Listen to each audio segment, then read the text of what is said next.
I can't be like the one black kid in town, the only person to get into Harvard, who then comes home without a degree. So I get that. Yeah. What is a non-sectarian socialist? It's an answer you have to give to Guitar World when they try to hem you in. Were you attracted to women in Renaissance garb? Much more so than in real life. Rage Against the Machine is like the Ring in Lord of the Rings. It drives men mad. It drives men mad. All right, we're going to jump right into the deep end. By all means. Do you view the entire world through the prism of Star Trek? Like many Trekkies do? No. I would say that Star Trek harmonized with suspicions that I already had about how the world might one day be. You know how the Trekkies are. Yeah. Sure. That everything. So I got to ask you one of these cheesy kind of questions. So, who was the character on the OG Star Trek that you're most attracted to? Because we do kind of define ourselves that way. Sure. Probably Sulu. In a way, yeah, probably. Can you give me? Yeah, sure, probably Sulu in a way, because first of all, I appreciated the diversity in the cast, which of course was a big deal to me, being sort of like the only black kid in an all-white town. But there was something about Sulu that it felt to me like he didn't have the weight of the world on his shoulders, and yet he was in the coolest one. Was he the one that had the kind of the cool haircut? Yeah. That felt to me like he had like a lot of range. I just found out the other day that his character was forced in by the network because they wanted a teen idolish character, and his haircut was based on the Monkees. Did you know that? I didn't know that. I literally just learned this like 3 days ago. It worked. Yeah, God bless. Yeah, it worked. I know I always, because we both grew up in Illinois, not too far from each other, but how did you get from? Tell me the family story of how you got from Harlem, which is where you're born, to Chicago. Sure. Well, my mom met my father in East Africa, in Kenya. She was teaching there, and then I was born in Harlem, and she was a single mom living on. But is this? Sorry to interrupt you, but. And again, who knows? Because you do your research, but who knows what's true anymore? Yeah. But I saw something where your father said he's not my kid and took off. So tell me the real story. Yeah, sure. So my mom was teaching in East Africa, where she was part of a bunch of like sort of white U.S. teachers in the Aberdare Mountains, where she went to teach, and she met the people making Kenya's independence movement there, and that felt more interesting to her. And my dad, who's Jomo Kenyatta's nephew, they became romantically involved, and that was not going, sort of raising an American half white kid was not going to be sort of a part of his destiny. So she moved back to the States. She wanted to live somewhere where she grew up was entirely white. She wanted to live somewhere with some diversity because she was going to be raising a black kid. So she moved to Harlem, and that's where I was born. Like West 142nd and Riverside is where we had a little apartment. But she worked for the Jimmy Dean show. Jimmy Dean, who was both a star and made Jimmy Dean of country fame. Yeah. Sorry to interrupt because it's an important part of your life story, but. Yeah. That was the Pumpkins' go-to road destination was the Jimmy Dean franchise because you got the best breakfast. You got excellent breakfast. Did Rage have a on-the-road breakfast destination? I always liked it during certain swaths of the country. Waffle House, of course, would sort of See, for us, Jimmy Dean was like we were really spending money. Yeah, exactly. Yeah, we were upscaling. I was aiming for more caloric intake. Just all right, God bless. per dollar. Sorry to interrupt. That's right. Your important life story. It's totally fine. Both those are important parts of my life story. So we lived there for about a year. Then she moved back to central Marseilles, Illinois, and I eventually ended up in Libertyville, where she got her. Don't you love it's Marseilles? It's Marseilles, Illinois. I never knew there was another way to pronounce that word until later. Yeah. So how old were you then when you're one when we moved back. Okay, so New York was not part of No, we would return in summer, so there were people that I knew as aunts and uncles who were part of the extended family. It was the connection that she made through sort of the Catholic Church was Father Salmon, who was like one of the first black Catholic priests in Harlem, and he became, he introduced her. He said, "This is your family, here." And so the people were my aunts and uncles, and he did pass away recently, but we reconnected with him more recently. So he was in our lives, which was pretty great, and provided sort of another nest and another home away from which was a very, very different life than the one in Marseilles and Libertyville.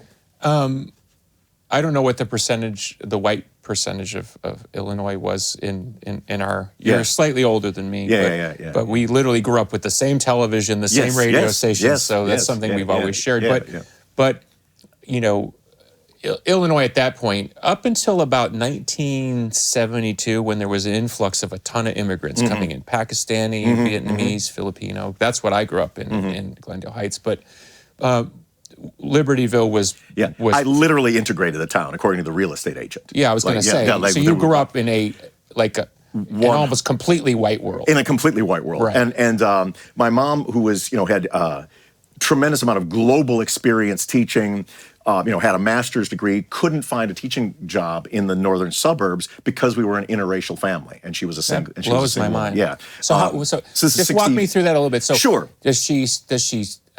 How would they even know to discriminate against her? Well, no, I'm not sure what it said on her application, but she was not sort of shy about what her family was.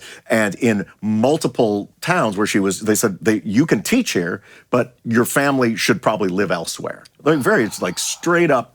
Did that wound your mother in any way? No, not at all. Not at all. She was.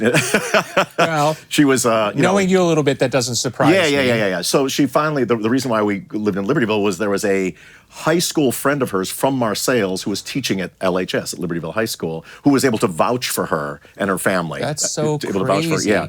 And but then we had to find a place to live. So the apartment complex across from the high school, the real estate agent had to bring us door to door to introduce us, so there wouldn't be any surprises. And they made it very, very clear that this was not an American Negro child. This was an African princeling who was to try to sort of soften the blow of what was happening. And that and honestly, that worked pretty well until I was old enough to date their daughters. And then they didn't care if I was the king of Botswana. Amazing. You will not be crossing the welcome mat on homecoming night. I'm curious because I have my own mental version. But what for you is your sweet spot of youth in Illinois? Like we both grew up on the Bozo show. Sure. So what is your halcyon day? If you had to do a snapshot of you riding your bike. I would say, and I'm not talking teen, like youth. Yeah. I would say summers as a kid. But give me a year though. Let's say 7 or 8 years old. So 72, somewhere in the 72 to 77. Okay, so what are you listening to? What I'm doing, I'm collecting comic books, which is huge. Who was your favorite? The Marvel Iron Man, like sort of the Iron Man, Thor, Avengers, and whatnot. Also, like the DC World Weird War Tales, and I enjoy those as well. But it would be summers where we would spend the summers in Marseilles. Now, Marseilles is very different from Libertyville. Libertyville was Marseilles is downstate, right? Yeah, it's a former coal mine. The Morellos were coal miners, right? Mm-hmm. So it was a former coal mining town that was a bucolic. Like no one locks their doors. Now it's a very, very different, it's like the bad end of a Bruce Springsteen song now. But at the time we'd spend our summers there. So it was just riding bikes, collecting baseball cards, playing, excelling on the little league team, swimming in the radium-filled pool. Very Illinois. Yes, very Illinois. Playing with Hot Wheels, and just at nights with the mosquitoes and fireflies sitting on the front porch with the family. So, because you were growing up in a, predominantly doesn't even describe it. You're basically growing up in a white world. That's right. Yeah. What was it that you saw in the culture that you were attracted to? And I'm not trying to make it a black or white race thing. I'm trying to say, who were your cultural identifiers that you thought, okay, that feels like me? Billy Williams. Billy Williams looked like he could have been my dad. Okay. You know what I mean? And it was, I've later reflected on this. Have you met Billy Williams? Yeah, I spent some time with him. That's cool. I haven't shared that with him, but that's cool. But yeah, he was like sort of the light-skinned, Chicago Cubs. This is pre-Star Wars, or? Not Billy D. Williams, Billy Williams of the Cubs. Oh, Billy Williams of the Cubs. Yeah. Billy Williams of the Cubs. Oh, that Billy Williams. That Billy Williams, yeah. Sure. Okay. Yeah. Now, let's see the Cubs. Yeah. You got a Cubs baseball. Yeah, I saw that. All right, come on. But yeah, so that was, there was a, Exactly. Again, my mom was also like the only single mom in town. Like we were really unicorns on multiple fronts. But like, Billy Williams I was a big fan of sport. Franco Harris too was another, because he was both Italian and, I didn't know and that, African American. Yeah. And those, So sports guys that you could say, okay, not that could be me. That at least feels like. That's right. Okay. Yeah. Sort of beyond the community that I lived in, and also in my household, like my mom, we would. My mom was very, very. She didn't want my existence to be ethnically homogeneous one. So we would go to like church groups in North Chicago and in Waukegan. So I had friends that were sort of outside of Libertyville as well. So she was giving you this sense of, hey, there's a bigger world. That's out correct. Here. That's correct. Amazing. Yeah. Did you talk at any point later with your mom about that, like what her thinking was? Sure. I mean, it was. We would go back to Harlem every summer. She just wanted. She knew that this was the place where she could have a job and she could make a life for our little family. But Marseilles was not. Marseilles, if anything, was probably whiter than the Liberty. 99.9. Exactly. Because I wasn't there for 3/4 of the year. But she made a real sound effort to let me know that there was a world beyond, that there was a world of identities and people beyond the ones in Libertyville and Marseilles. So we have a mutual love of heavy metal. Yes. And I'm struck by, like you're saying, your mother went out of her way to make sure, like, hey, look, this is the world. Yeah. We live in this world, but there's this other world out here. But, outside of, say, Tony McAlpine. Sure. Right? Yeah. I mean, there weren't a lot of brothers playing metal. No. I mean, it's... None. It's maybe gotten a little better, but it's still very much rooted. Yeah. And I don't think it's a race thing as much as it's a suburbia thing. Sure. Yeah. It strikes me that ultimately metal is a suburban phenomenon. Yeah. Birmingham notwithstanding, but yeah. But even then, it's still Birmingham. You talk to people in the UK. Birmingham is the suburbs as far as they're concerned. Yeah. So, what was it about metal that you found some form of kinship? Yeah, with? well, I found music on my own. My mom had a couple of records. There was some classical music, like my great uncle had played in the Chicago Symphony Orchestra, right? So there was some music in my house. My grandfather was a talented pianist, but the records in my mom's house were. She had War's greatest hits, and a couple of classical records. I had to find music on my own, and where I found it was via comics. When I was a fan, Kiss was my favorite band before I heard a note of their music. Yeah. I saw the record was on sale at the A&P grocery store, and I was like, well, I need to have that album. Which Kiss album? It was Destroyer. Destroyer, right. I mean, good place to start. A fine entry drug. Right. A fine entry drug. And so that was the music that I first was, imprinted with. And then, every magazine that had Kiss on the cover had other bands inside. They were Led Zeppelin, they were Aerosmith, they were Ted Nugent, later Maiden and Priest. And so there were no older brothers influencing me. Like I was on a solo musical exploration that was through the... And back then it was really, if you heard stuff on the radio, it was one thing. But if you were in Iron Maiden, it was all word of mouth. That's right. 100% word of mouth, yeah. And through I read Hit Parader and Cream and Circus religiously and studied them.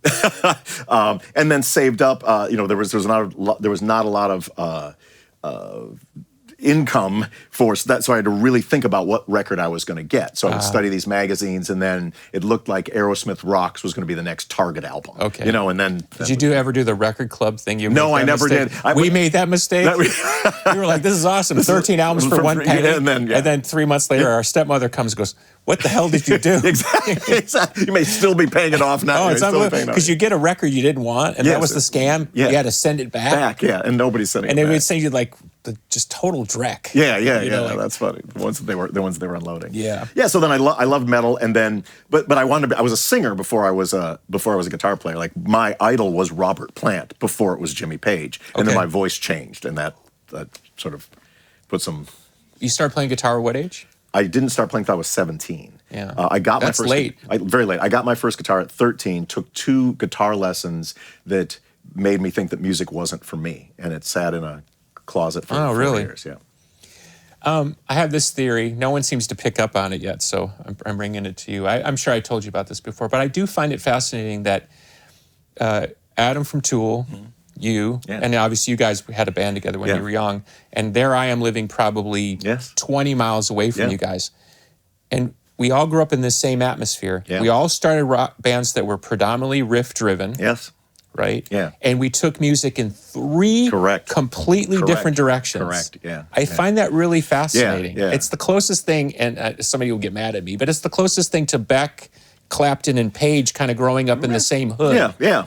And we have had our influence on what followed. So if you want to get mad at me, they can. That's not an insane theory. That's not an insane but I find it really fascinating because what was it in the water that we were all drinking? Right. Well, the one thing that all three have in common is metal. You know, like Adam and I, we were in his truck driving up to Alpine Valley to the pre-shows and the Iron Maiden and the Dio shows. And then I think what's interesting is how like that metal DNA appears in all three, but then there's how it branches off. Might be comic books for all the hell we know, right? Yeah.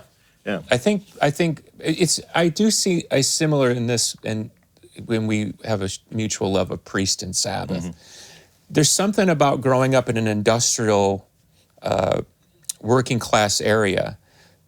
Maybe our dreams are bigger somehow, or they're more rooted in fantasy. Yeah.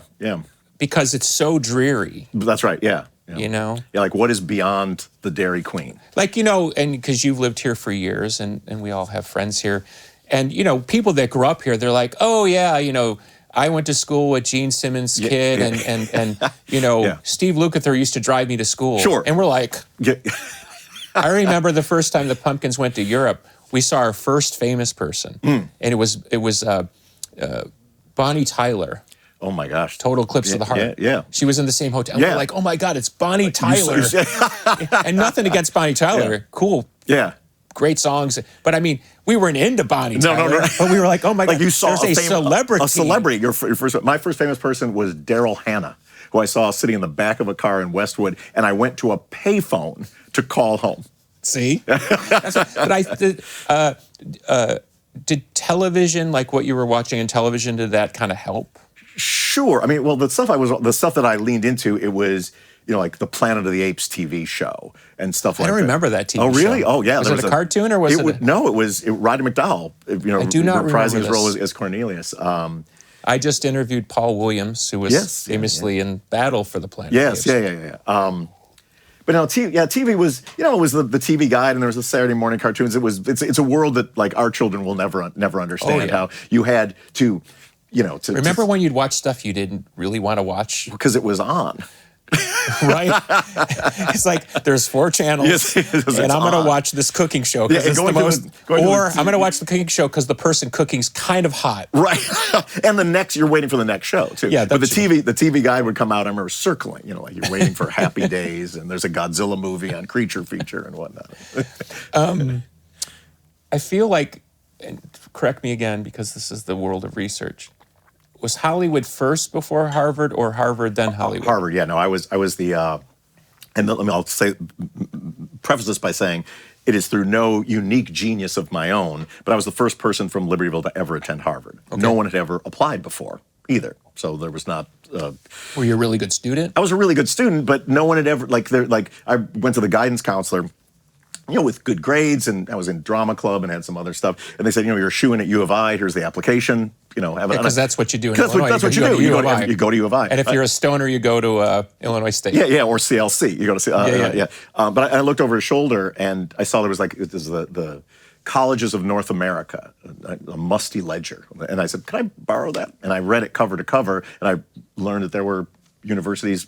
First of all, University of Illinois is a fantastic school, but there's other schools too. And so it wasn't like you grew up thinking, I want to go to Harvard. No, I could have cared less. Honestly, I would have been happy to go to CLC. Yeah. Very happy to go to CLC. But I thought, why not apply? The thing that was most appealing about it was their endowment was so huge that they accepted their freshman class need blind. So basically, their freshman class is a social experiment. It's like we're trying to get a group of people together that will learn from and teach each other. And I just thought that rather than like there's the X number of alumni kids and the ones that can afford the school. And that to me just felt like there's a different idea of how to have a school, and that was appealing. So now you're going to Harvard. Yeah. Poli-sci was the Poli-sci, yeah. I started playing guitar at 17, but I had the calling at 19. I was at the little rehearsal room under the where we had dinners under the cafeteria, and it was, the skies opened. There was a moment of improvisation where I felt a calling like this, and I had many other interests. I was an artist. I was a writer. I was interested in leftist political revolt, and I was like, I now am a guitar player, and I have to bend everything around that. And it hadn't struck you before that? No. In terms of an identity? Yeah. And then while balancing a poli-sci major at Harvard was a challenge, because I can't be like the one black kid in town, the only person to get into Harvard, who then comes home without a degree. So I get that. Yeah, so I had to soldier on. Because I was actually recruited out of high school for political science. It's a weird story, but it's not important. But because you're so closely attached. Yeah. That's not the right word. But people see you as a political person. Yeah, You've always been a political person in the public sphere. That's who you are in front of the camera and backstage. But what was it about the political science? Did that help you kind of?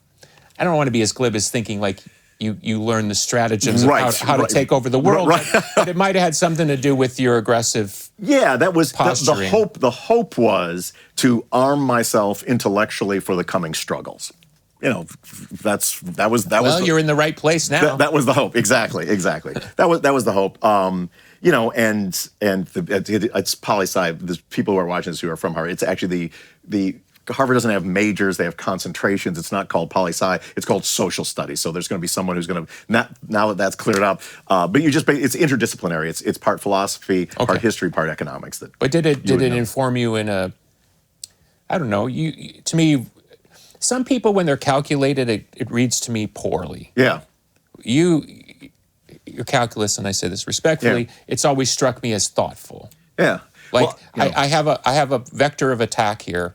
Yeah. And I know, and somehow you have a light touch to it. Mm-hmm. I don't know how you do it. Yeah. No, but I feel like you're one of the only people that could preach to me, even if I completely disagree with you politically, and I'm going to listen, and I'm not feeling like you're tapping me on the cheek. Yeah. Well, thank you. But I just like what the Harvard poli-sci experience did was provide more arrows in the quiver for something that had been there from day one, and that was to stand up for the poor and oppressed in every situation. Now, where do you think that comes from? From my mom. Okay. 100% from my mom.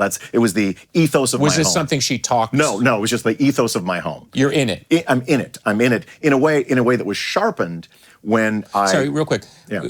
Was it because you guys were poor, or is it because the way she felt about the world? The way that she felt about the world. Yeah, we didn't have a lot of money, but I never thought about that because it was. No, I get it. I'm just saying it's for lack of a better word, it's your family tradition. It is very 100% the family tradition, which once I was in high school realized how unique that was. Not just in my town, not just in my high school, in my town, but in the world. It's very unique. Yeah, the person. Is your mom still alive? She is 101 years old. I was just talking with her. God bless her. Yeah, she's having a day today, which I was negotiating, but she's fine. She's good. Yeah, just 101 years old. That's intense. Yeah. That's intense. Because we live in an age where a lot of people talk, a lot of hashtagging and stuff. I love people who walk the talk. So your mother walked the talk. Oh, 100%. Yeah, her entire life. I think that to me is what defines where things go. Yeah. We're always going to disagree about this and that, but you got to be in it, and you've always been that person too. Yeah. I'm going to stay in here and I'm going to tell you what I think. Yeah. But you walk the talk. Yeah, I'm compelled to. It's not, to me, it's like... No, I get that, but I'm saying I have a respect for it, and I think, how can I put it? We need more people in the space, particularly in the arts, that are willing to kind of stand there in a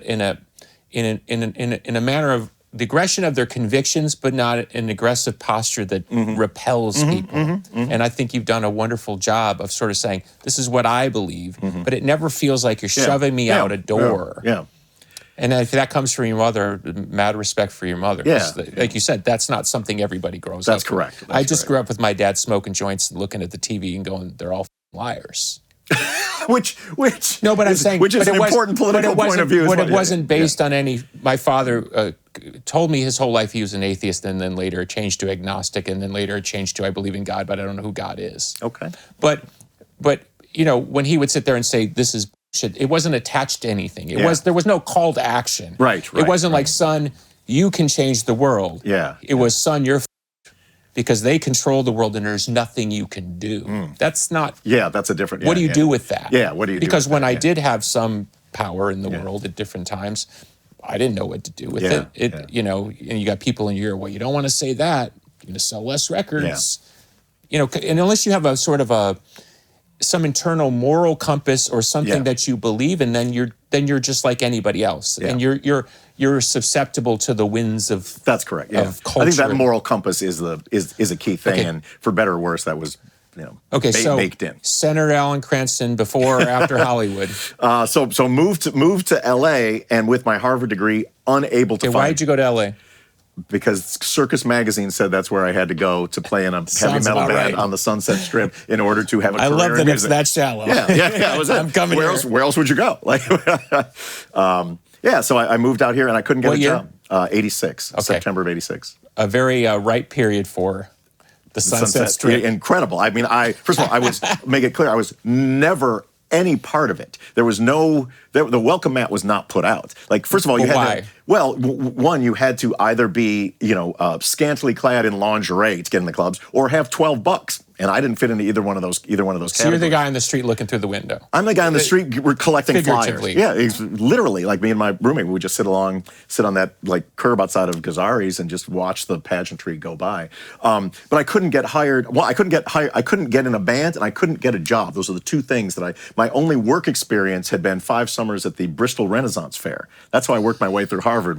Did you dress up in Renaissance garb? What else would you do? Are there pictures? Of course. Oh my. That I'm proud of. As we get out of this interview, it's all there for you. I can't believe I've never seen this. Pirate shanties, and I was like a wandering minstrel for 5 summers. Were you attractive to women in Was I attractive to women? No. Were you attracted to women in Renaissance garb? Much more so than in real life. Interesting. Yeah. Goth has a similar aphrodisiac effect. Yeah. A woman in normal clothes versus a woman in goth clothes. That's so fun. It's true, That's though. So fun. Yeah. Well, I mean, there's sort of this suspension of like the nerd, the Star Trek comic collecting nerd that you are, playing D&D in Libertyville, and then in Glendale Heights. The suave Jerry curled troubadour at the Renaissance Fair. Oh my God! Two very different romantic. So prospects. I read when you were working for Senator Alan Cranston, you found that disillusioning. Yes. You don't have to belabor it, but I'm the easiest thing is I'm just looking for more meat on the bone of how you became you. Yes. Because in many ways, and I don't remember when I felt like we met like around 92, 91, very early on. Playing Family Feud. Thank you. The home visited you at an apartment. I remember that. I could still see us at the apartment. Yeah. And it was a mutual friend of ours, photographer, said, "Oh, come meet this guy." And so we've known each other that many years. But when you did, like, say, burst on the American consciousness as Tom Morello, you were pretty fully formed. Yeah. I'm a walking wreck in progress. You seem to be like, there you were. I was. I mean, both the band and sort of person, I was pretty crystal clear about. Sure, but I think what's interesting is that doesn't just happen overnight. No. I mean, the thing about working at the senator's office, it was the only job I could get. With my Renaissance Fair resume, I mean, I could juggle, but I couldn't. I'd never worked retail, so I couldn't be hired to sell Iron Maiden T-shirts.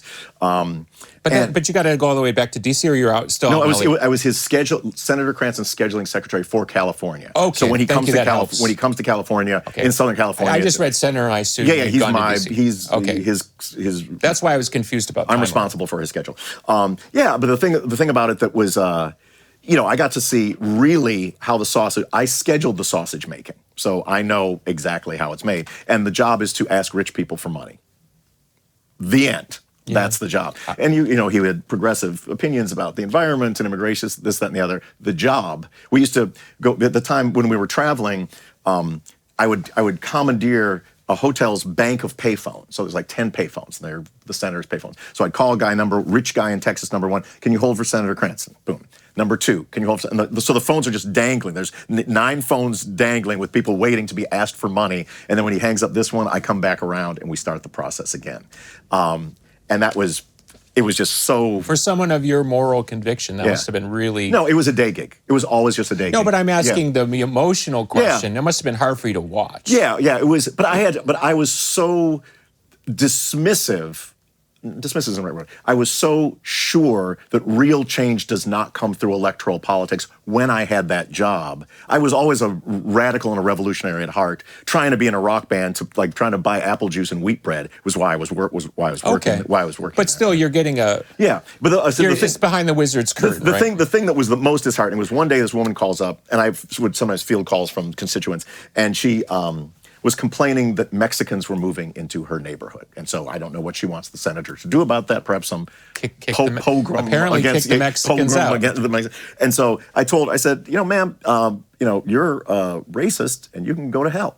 And then she called back, and I thought that I had represented the senator well, because certainly he wouldn't have. What kind of phone call is that? I got yelled at for 2 weeks by everybody up and down. What did they say? Like, you can't treat a constituent that way. You're representing the senator poorly. It's not your job to express opinions like that. And I thought, if in my job I can't tell a racist to go to hell, that's perhaps not the right line of work for me. Yeah. What is a non-sectarian socialist? It's an answer you have to give to Guitar World when they try to hem you in. Well, after this, I'm going to ask you about guitar pedals, but first I need to ask you about what is a non-sectarian socialist? First of all, the labels. I think that it's you do yourself an injustice and you do your enemies an injustice by sort of the political program that I've always followed, I said it earlier, is you always stand up for the oppressed in every instance. So is there a label for that, or you don't want a label? I don't think, it's that has fallen under many different labels through time, from anarcho-syndicalism to what standing up for the people on the bottom. Stand up and shout. Always stand up, exactly. Dio had it right. But you find that in both in liberation theology, and you find it in the Communist Manifesto. Right. That point of view is one that I think on a daily basis I do my best, both in my art and in my life, to enact. To the crowd that just hears somebody wants free money, or somebody wants stuff that they haven't earned, what do you? Because you and I are totally aligned morally. Yeah. I find it really difficult to watch, this incredibly wealthy, diverse, and rich country. I don't mean just rich. I mean, look at our art and look at our culture, that we haven't sort of figured out how to take care of people. Yeah. And I'm not even talking about the handout version. I'm talking about, why can't we organize our society in a way that's just a lot more kind? Yeah. Because that's not what it's meant to be. Because there's an underlying profit motive that precludes that being something that. So, what would you say to people that, when they hear us talk like that, recoil? What is it? Are you making? I guess what I'm asking, is it a moral argument you're making? Is it a here's a better system argument? What argument would you pick? I think you start with the moral argument. Is that, should it ever be okay for children to go hungry? Start with that. As a child who went hungry many times, no. Start with that. And if the answer is no, then start pulling that thread and see if the whole sweater unravels. Right. Okay. Yeah, I'm not really interested in politics in this forum, but, in your case, it does define your art. So you're a unique opportunity to kind of poke at it differently. Let's talk about lockup. Sure. Happy to. I almost wore my lockup shirt today. That would have been perfect. 1989, Geffen. Are you having I got a major label deal, I'm in, this is going to be great. It's it. People think. Give me, because I didn't know this part of your history. Yeah. And I'm surprised I don't know. I do remember hearing about lockup. Sure. So what is Tom Morello in 1989 thinking? Sure. Well, one night, Adam Jones comes over who's working in prosthetic makeup at the time, comes over to my apartment to be a wingman. He wants to go to a place called Al's Bar. I'm like, dude, I got to go to the center's office at 8 in the morning. He's like, please. I'm like, fine. We see a local band playing called Lockup. I'm like, this is first of all, it's a different kind of club. It's not a Sunset Strip club. It's in downtown LA. It has a much more of sort of a punk rock earthiness, and the band is fantastic. It's kind of like a really raw early Chili Peppers, funkier and harder. Yeah, I was surprised because I heard some kind of... Yeah, funkier and harder. Yeah, I was listening to this morning a bit. Yeah. And they became my favorite local band through a great set of circumstances. I eventually joined my favorite local band. I was the junior member. Everybody was 5 or 6 years older than me in the band. And while on the one hand, I think that I maybe made the band worse by making it a little smoother, a little more metal, a little more shreddy solos that maybe it didn't need, I definitely made it more appealing to record commercial. Like could. So you were part of the getting the deal. Yeah. I was helped. I could write songs and stuff too. And we got a deal, and everybody back home, everyone in Libertyville thinks you're a millionaire. Listen, if you can go back in a time machine, right? Yeah.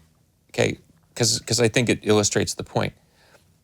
Anybody who had a record deal in 1989, that era, pre-grunge, anybody playing loud guitar that had a deal on a major label, it was like, how? Yes, yeah. It was that big a deal. It was us in Illinois. We were like, how do you do that? It was incredible. I'm living with 5 roommates in a squat is where I'm living. No, I get that, but again, it's this idea. Now, we're not talking about the world through television, like us watching Gilligan's Island in the basement. But I'm saying is the idea that a band could get signed playing heavy music in 1989.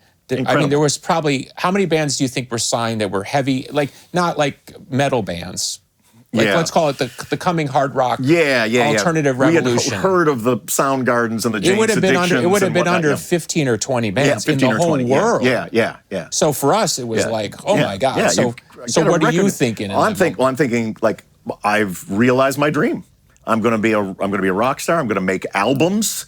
So I have albums at home, and now there's going to be an album. Who produced the first Lockup? Oh, I forget dude's name. He was the guy that did the Faith No More record. Okay, Faith No More record, and one of the Replacements records. But we went up to the site, the studio in Marin County, like the beautiful studio where we're the band. We're like the East Side Los Angeles punk. Like most of our gigs were at hardcore gay bars. Like that was where there was a punk scene there, and we're in this bucolic setting where there's a hot tub. The chef is reclining beautifully in the hot tub. Deer are coming up to the studio. It's very Led Zeppelin 3. And we're like, we have no idea what's happening. You're not at a castle. No, you're close. Yeah. And we made a very sterile record. Why do you think it was sterile?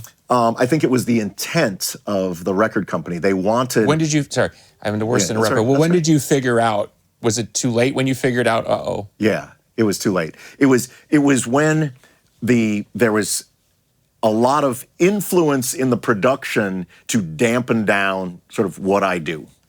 And like there's talk of keyboard. I was very prejudiced against keyboard stuff. Like I had to physically disable at night, sneak down and disable the keyboard, the Rhodes, so that it wouldn't be on the record. But they didn't want any toggle switch playing, no sort of guitar pyrotechnics, like the stuff that was most me. They were sure they did not want any of that on the record. Yeah, because when you listen to the record, it sounds like you're not quite you yet. No. Which is weird because I don't know that other. Yeah. So I was a shredding. No, but it makes sense because it tells me that they just sort of took away part of you. It's not like you hadn't figured yourself out. That's correct. I still hadn't until, but I was more Nuno Bettencourt than Andy Gill. I get it. It felt a little bit anodyne. Yeah. And so the record came, but we listened to what they said because they're the experts. This is Geffen Records. They've got Guns N' Roses and the Tom Zutats there, and there are a lot of voices in the room, and surely this must be the way to go. And then we named the record possibly the worst record name in the annals of Western music. Something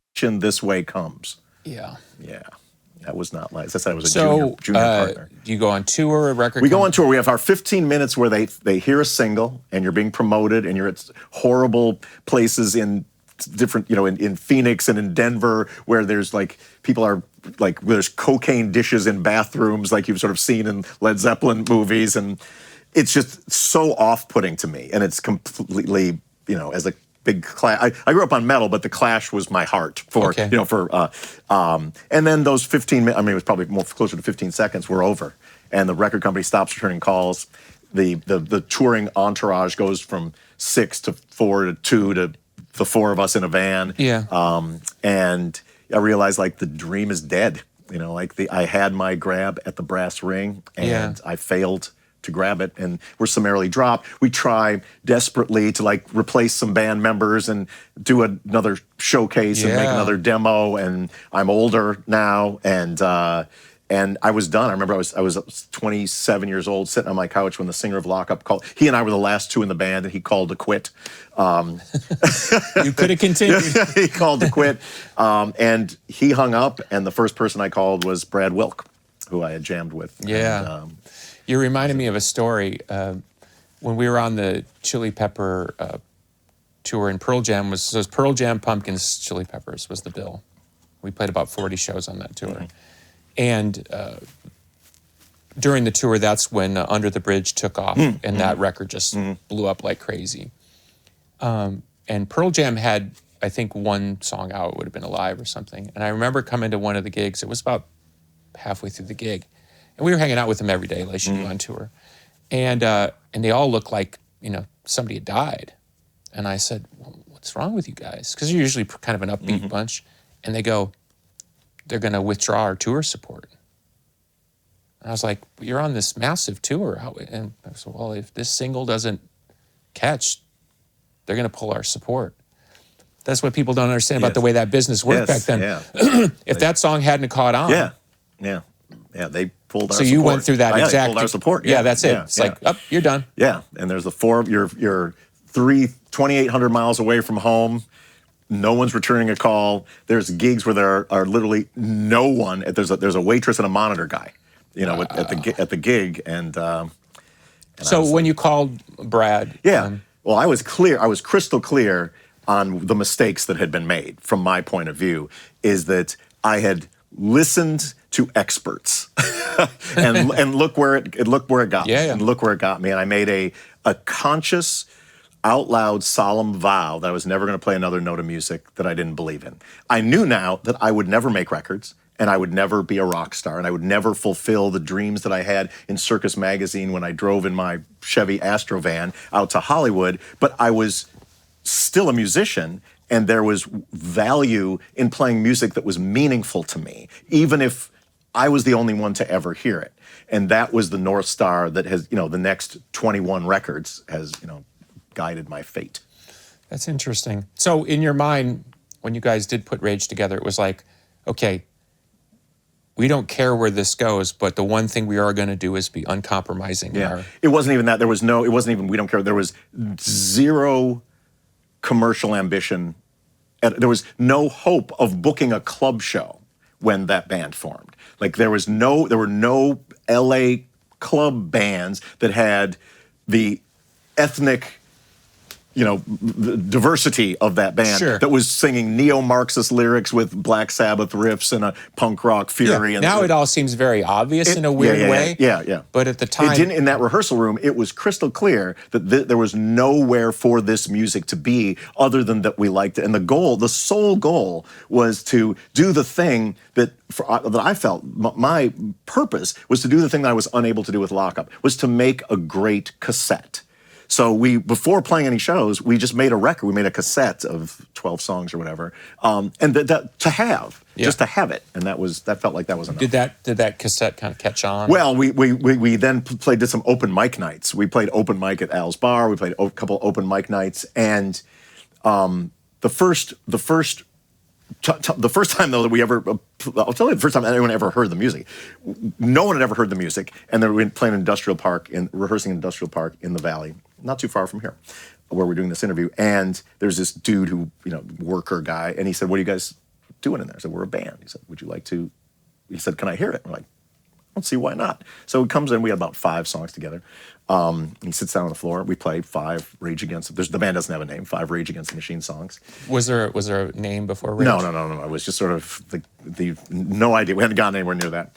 And afterwards, we said, "What do you think?" And he stands up and he says, "Your music makes me want to fight."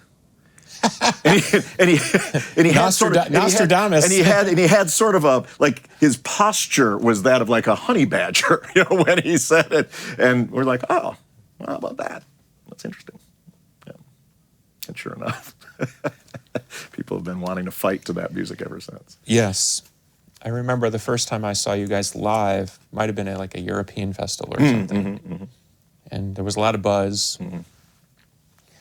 I don't know if we were headlining or it was one of those things like we were playing the next day or something. But everyone's like, you got to see this band. You guys just had that buzz right away. You seemed to come out of nowhere, but obviously you didn't. And the first 3 songs, I remember thinking, oh my God, what is happening?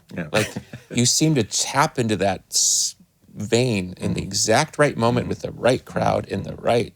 It's very interesting to witness in real time. Because these things, they get a little softer in reverse.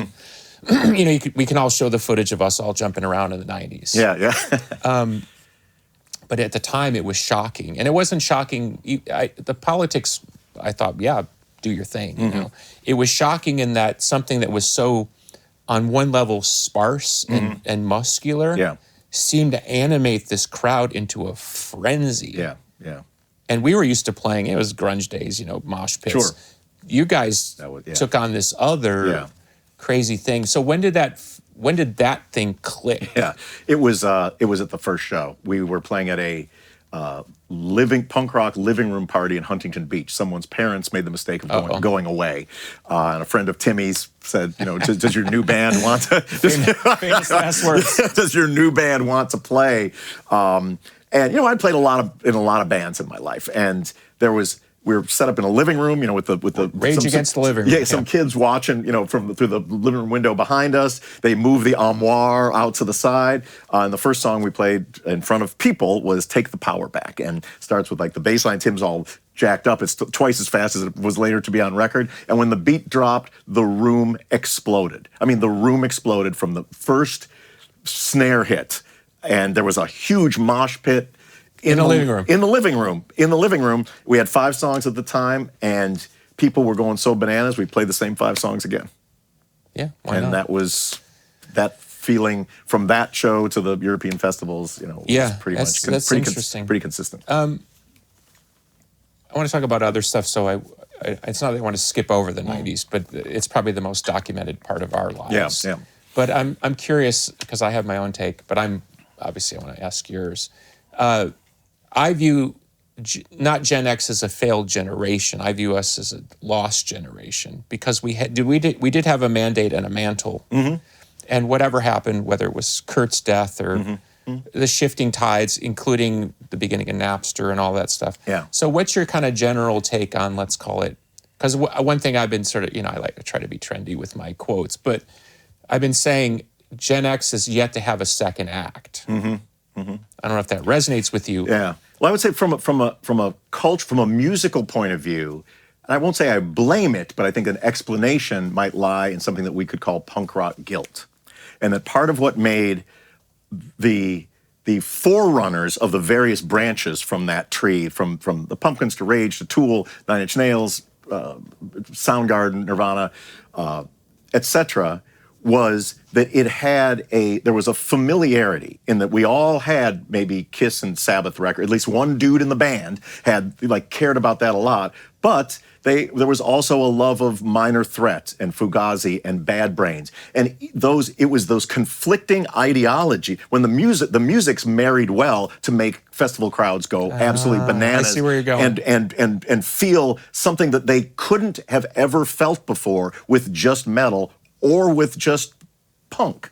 A real synergy of awesome kick-ass music with ideas and art and poetry, but the people who made it were so conflicted about their own success. And when you're playing in an arena that Poison played 5 years ago, there was so much hand-wringing that, I mean, just all you have to look at the release schedules. I mean, I think Pumpkins, you put out maybe more records but Rage records came out every 5 years. Tool records every 6 years. Nirvana records, with a lot of guilt every so often.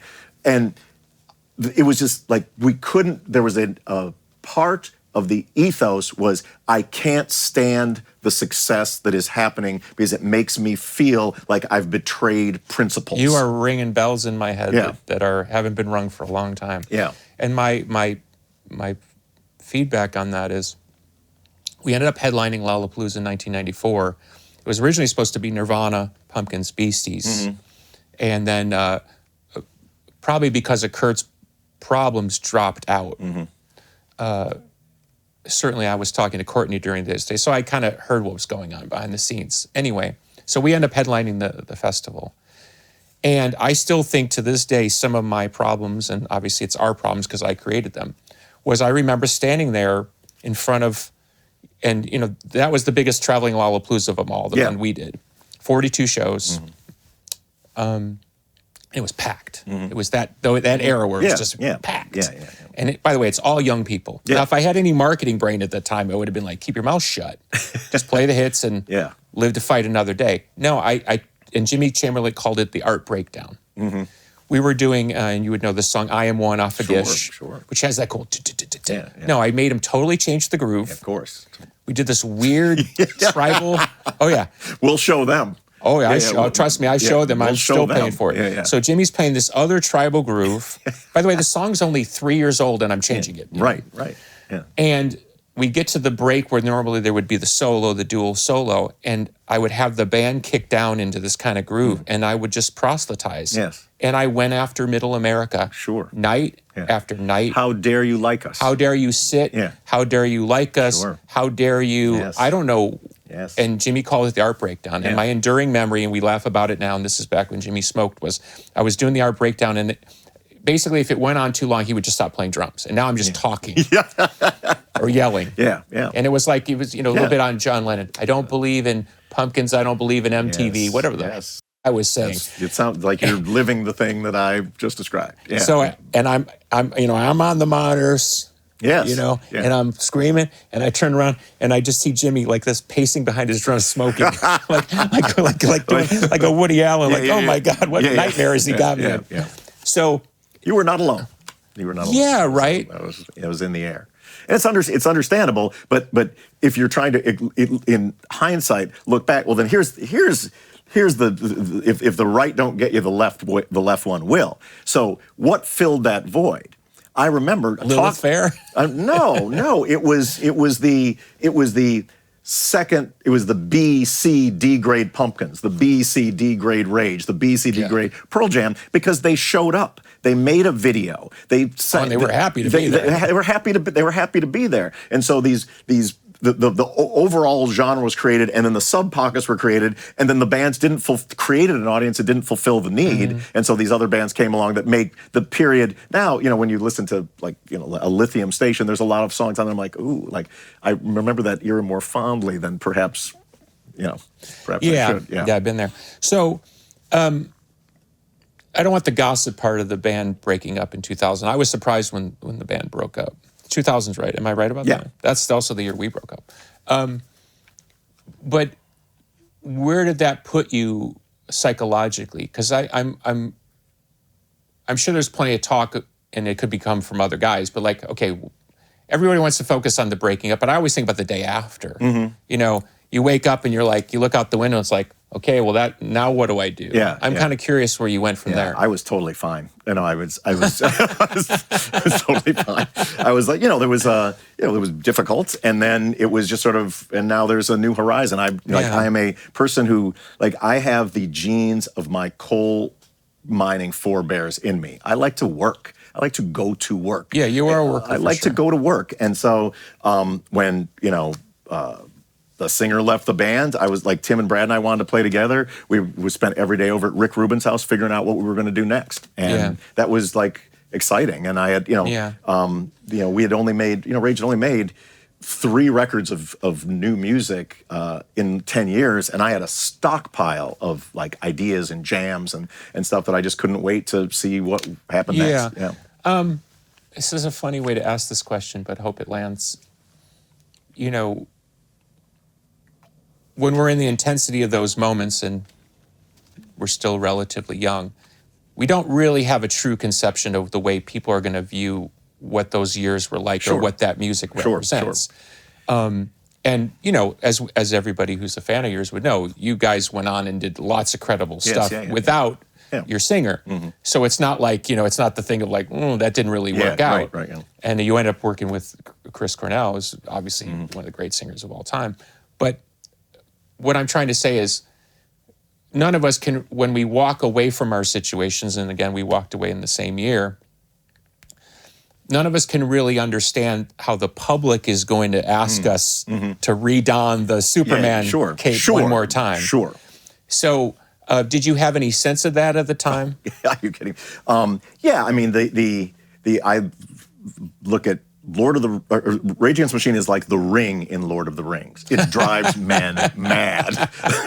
It drives men mad. The fact that it is, managers, agents, fans. It's probably driven you mad a couple times. Yeah, exactly. Yeah, and so. There's here's the thing. One of the great challenges for me is that I don't just come from a musical background. I was an activist before I was a guitar player.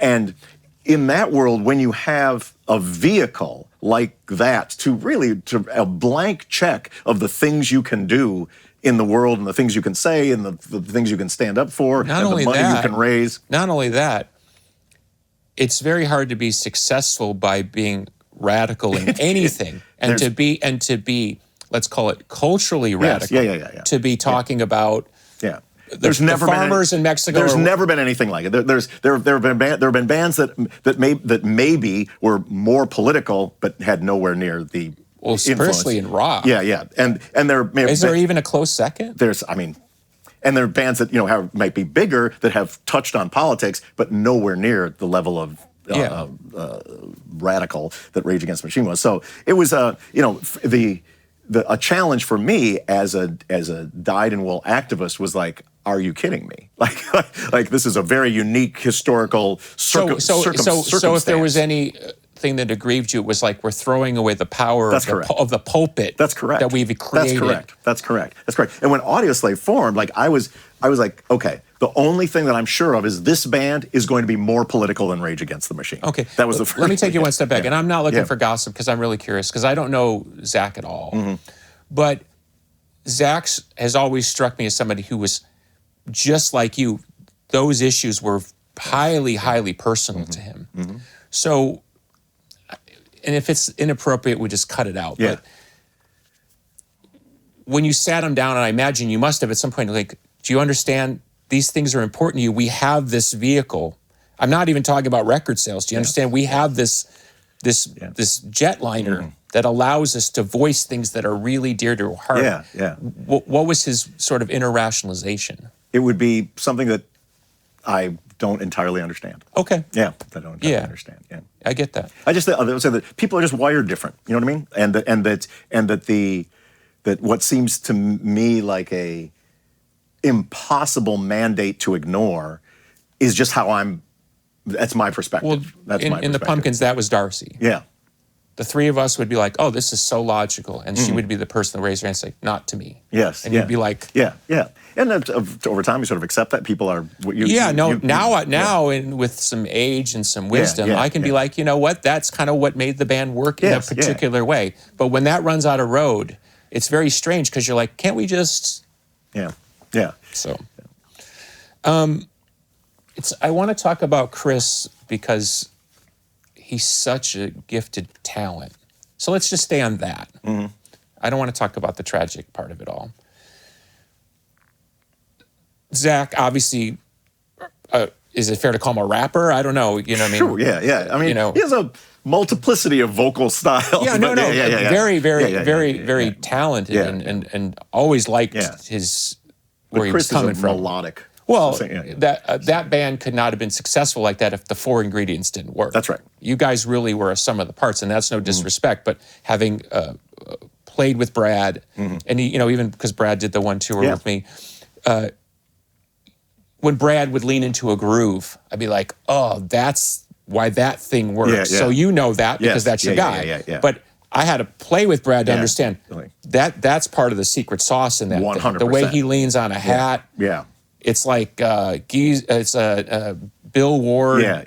Bill Ward fed through some. I don't know. Like when you saw those fields of bouncing, that's that guy. Yeah, and even because I'm a guitar player, and so when I would listen to you guys, I'd oftentimes focus on what you were doing, but then you realize, Tim is just such a cool. Like he plays cool stuff. His pocket is really interesting. Yep. So but you got to peer at it from the inside out. So I'm just curious, maybe this is a good way to talk about Chris. Okay, so you go from a guy who's basically a very gifted vocal stylist / rapper to one of the great Yes. Robert Plant, Yes.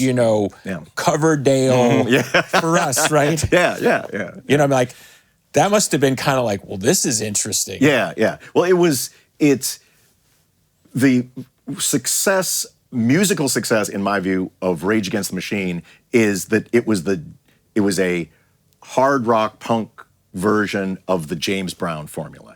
Everything comes back to the one. It's the one. Oh, that's interesting. There may not be a chord change in the catalog of Rage Against the Machine. You know? I'm over here waiting for a key change. Yeah. And that's its dynamism. That's its power. That is the reason why it makes the field go crazy like that. Now, when I practiced my 20,000 hours, I practiced a lot of stuff other than that. And so when we started playing with Chris, it really sort of unlocked. First of all, one of the things that was interesting when we first talked with Chris about making music was he had been the principal songwriter music writer in Soundgarden. And he was like, I don't want to do that. I want to concentrate on lyric and melody. That's really surprising. Throw stuff at me. I hadn't thought about it like that, but when you say it, it makes sense to me when I listen to the music. Throw stuff at me. And we were like, great. And everyone. But did you, did you implore him to at least, because he really wrote, I'd be like, throw me a Spoon Man every once in a while. I would, because he wrote really cool, asymmetrical. He was, Chris was a person that knew his own mind. Like that song, I don't know what the title is, like Fell on Black Days. Yeah. That's such a cool, only Chris would have played that riff. He was sure that he was like, this is what I want to do in this thing. And it in some ways like really freed us to, like, the one thing, Chris was a great vocalist, but his greatest talent, in my view, was able to, cheekbones aside, was able to conjure beautiful, terrifying, perfect melody out of the ether. Yeah, because if you're droning out of the ether, there's not a lot of melody in the music. What that meant was when a song like a Stone, like the melody that he sings on the record is the melody he sang the first time we did it in rehearsal. I Am the Highway. These beautiful, like these sort of simple cowboy chord progressions or a more complicated riff like Bring 'Em Back Alive, which is like a big, heavy Sabbathy riff. Those are the first thing that came out of his mouth were those. He later fits the words to them. And I just, having been in a band with a tremendous vocalist in Zach, I just was like, oh, so the guy's singing. Rick Rubin was like, you don't understand. Like, you don't understand how rare what that guy is doing is, and that these songs are just like coming out of nowhere that are pretty spectacular. Yeah, Tony Iommi, I saw this one thing once where somebody had asked Tony to compare Ozzy and Dio. And I think it was when Tony was a bit sour about what had happened with Ozzy. So there was a little bit of a diss in it. But what he was really saying was that Ozzy always sang with the riff. Yes. And Dio was gifted enough to sing stuff that the riff didn't imply. Yeah. So that's kind of what I hear you saying. Yeah. Just to be clear, that no one has ever done what Zach did. Like, he's the punk rock James Brown is what he is. Like, it's part Bad Brains, part James Brown, part Public Enemy. Like, that combination and the way that his vocals rode on top of the music was, I think that had Rage Against the Machine had a melodic singer, it would not have been Audioslave. It wouldn't have. For lack of a better word, I always thought of Rage as a weapon. Yeah. We had elements of that. Yeah. But it wasn't our thing. Yeah. I thought to ask you this because, again, you're one of the only people I'd be interested in the answer. It may sound too obvious to ask you, so I'm not asking for a layup answer, but do you think politics should be in music, or is it a personal choice? I have two thoughts on that. One is that there is nothing that in the broadest sense is not political. There is no art, there is no music that does not fit somewhere in a cultural context that pulls either in bread and circuses way, or towards a more just and equitable future way, or towards a more... Is it because in your mind it's rooted in humanism? I just think that like I thought that the Scorpions records were not political, but there are in the artwork and some of the lyrics are, say, opinions about women that influenced my young self to look at the world in a way that could not be described as apolitical. Okay, I get that. Yeah, and in some of the biggest pop music bangers, which I greatly enjoy some of them, there's a bread and circuses component that if we just focus on the celebrity of this person and on this song, let that be enough of your personality pie that you're not grabbing a pitchfork and a torch. Okay. Yeah. As far as art, should music be political? The answer is no. That the thing that is important in art is to be authentic. And you, for the sake of Tom Morello, you should not try to write political songs. Right. You should write what is meaningful to you. And if it's girls and cars, then please write that and don't pretend that you want to write about Peruvian, labor unions. Or marching powder. Or Why do you think politics has a diminished role in music? Because you and I certainly grew up with Crosby, Stills, and Nash, Sure. and Jackson Brown singing about no nukes. Yeah. And even Yeah. there's a political element to the Boss's music. Sure. But culturally, if you take a snapshot where we're sitting here right here in 2024, I feel in my lifetimes, politics has never been more out of music that I know. Now, it might have been different in 27. Yeah. For our world. Yeah. I would say that I agree with you to a point. I would say that politics is very much in music. It's not so much in music at the top of the charts. Okay. Like, it's not so much in that there's... Okay, so answer it this way. Yeah. Why do you think politics in music is not... I would call it a bigger part of the cultural conversation. Yeah. Like Neil Young writing For Dead in Ohio. Right. One of the great political testaments of, they were so horrified. They literally, because I recently read Graham Nash's book. Yeah. Our house was climbing up the charts. They literally yanked our house. Wrote a song and 4 days later, I mean, that's the Rage Against the Machine playbook, which is like, we're going to stand with what we believe in. That's right. So I don't see as much moral courage in the culture. Yeah, and I'm including myself in that. Yeah. And I would just say, like, it would be interesting. I mean, maybe there was that song, This Is America, during the George Floyd. There's a couple of markers, but it's certainly not, and I would say my best answer to that question is I'm not entirely sure. The landscape of how music is put forward is very, very different now. And at the time of Crosby, Stills, and Nash, there was a music industry, a great, great band, but they got through a funnel that everyone in the Western world knew that there was a band called Crosby, Stills, and Nash. And when they had a new song, you were going to know it, whether it was Our House or whether it was Ohio. That's not the case. That's not the case now. Yeah. That makes sense.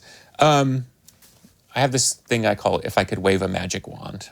So if you could wave the magic wand, but it's or a variation would be If I Ruled the World. Yeah. What America would you like to see if you could, and we know it's not that easy. And we could say human condition, whatever. We all have these conversations around expensive dinner tables. But as somebody who really grew up with certain convictions, has lived them in public with great conviction, and that's something I really admire about you.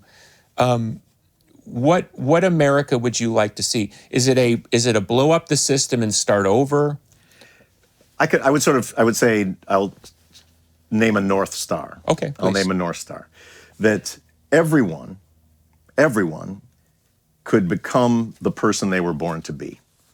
And whatever gets us to that is what I would be in favor of. Does that require assistance and opportunity, or does it require a truly open system? I think it would require a completely new way of everything. That's kind of what I'm asking. Yeah. I mean, it is. The person who maybe in their mind is going to be able to cure cancer might be working in a maquiladora, on the Mexican border. The person who might be able to save the planet from global warming might be in jail for an illegal abortion in Alabama. There's one grotesque global poverty is a big reason why people can't become who they were meant to be. And poverty is not something that happens. Poverty is something that's created. But I think that's it as a moral compass. to want people to be. I feel very fortunate. I think I was able to become the person I was meant to become through luck and circumstance and my mom and whatnot. But I think that would be a good place to start. I think when we were kids, I think Illinois either had the best education system in America or was like top 4 or something. Yeah. So we were the benefits of at least that. Yeah, 100%. And I know for a fact that I wouldn't have become who I became without that. Yeah. The benefit of that education. I can't imagine what it's like to grow up in an education system that doesn't really give you that. Let me find what you're good at and kind of help propel you forward. Yeah. Explain the Nightwatchman thing to me a little bit, because I was reading about it a bit, and I knew about the shows. I didn't see any. So I'm a total novice in this, but I like the idea that you have this. I think you call it a folk alter ego. Yes, yeah. So just walk me through that. Yeah, sure. When it became obvious to me that Audioslave was not going to be a political entity, like in order for Audioslave to be the best band that could be, it was going to have to be authentic, and it was not going to overly concern itself on a daily basis with changing the world for the better, expressing things like that. I felt like I needed an outlet. So I founded a nonprofit organization with Serge Tankin called Axis of Justice. And that was great, but it felt like I'm a musician. And so I was a huge fan of Bruce Springsteen, Woody Guthrie, Pete Seeger, Phil Oakes. And I thought, like, I boldly in my mid-30s began my singer-songwriter career at open mic nights. I'd be playing arenas with Audioslave, and on nights off, I would go sign up at open mic nights and sit and wait to play my 2 songs with a whirring espresso machine in the background, and felt the greatest connection to audiences that I have to this day in that guise, and really feeling sort of heard and connected, and in addition to that, having the flexibility of the guerrilla performance. You know, like with a band, you have to have a band meeting. Are we going to play the show or are we not? The tour manager has to get a thing together. I could just get on a South by Southwest flight to play for the anarchists who got arrested at the bicycle shop protest or whatever. And since then I've played hundreds, maybe 1,000 gigs in that guise, made a bunch of records. But when you say alter ego, are you in the guise of a persona? Or? Well, it began that way because it actually began at open mic nights, because if I sign up as Tom Morello, everyone goes, he's going to play Bulls on Parade tonight. Acoustic. Yeah, acoustic. I'm like, that's not what's going to happen. It's going to be existential dread. In a minor key. Last thing I want to talk to you about is your move into directing. Sure. You asked me nicely to be part of a Judas Priest documentary that you're doing. Yeah.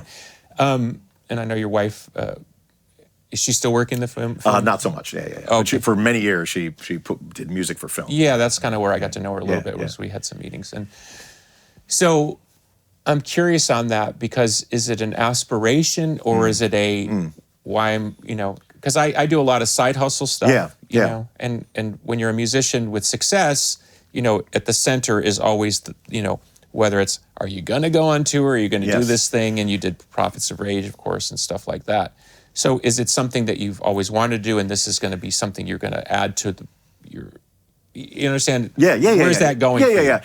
It was sitting with a friend a few years ago. Like, I've always contributed generously to other people's projects. I've got a lot of ideas that I've handed out, and they're like, you should maybe do some of these yourself. And I thought, well, I would, why not a 3rd or 4th act? Yeah. And so I started a production company called Commandante, and the idea was just to make things that I'm very interested in. And Judas Priest, who I did a lot of the heavy lifting to get into the Rock and Roll Hall of Fame, I thought a great doc about them is one that the world deserves. And so I thought I'd try my hand at directing that. So Sam Dunn and I are directing. What do you want the world to know about Judas Priest? First of all, the world does not the broader world does not understand what an important band Judas Priest is. It shocks me to this point that people haven't really figured it out. They don't understand. I mean, from a musical point of view, a lot of what defined the genre of heavy metal was solidified by that band, from the look to the sound to the singer to the 2 guitar players.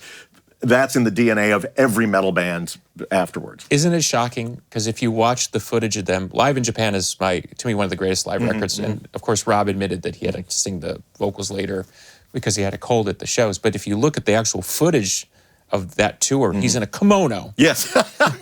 But by that time they get to the album cover, Yes. the Rob we all know, the and Rob love. we all know and love. Yeah, but I mean, culturally, it for someone like myself who felt personally on the outskirts of metal. I was often the only black dude at the Dio show, and then when Rob came out, it was really important. When Rob came out, and then nobody batted an eye. That was the key part. It's still one of the most beautiful, humbling moments of my life. Yeah. Because, and we talked about it in the doc. Yeah. When Rob came out, as a fan, I held my breath because I thought, here it comes. Yeah. And nothing happened. Yeah, nothing happened. And I thought, metal's going to be revealed for being the horrible thing that people suspected it was. Yeah. And it still brings tears to my eyes, and here's why. Because I thought, why is there no reaction? Because the world I grew up in would have hated. Yes. And that's what terrified Rob, and Rob's talked about that. And I thought, I had to do the math in my head, like, why are they not? And I thought, they love him. They love him more than their bias. Yes. Yeah. Now that is powerful. Yeah. And it's hopeful. Okay. So in your fourth act, if we're on the fourth act, what to you is because we're all in that stage where, I'm sure you get the call every 6 months. You guys going to put the band, I'm saying, what for you is the ideal state? And I'll offer a little bit of my own thing in that. Yeah. When I made peace with James after 16 years, I had to do a different set of math myself.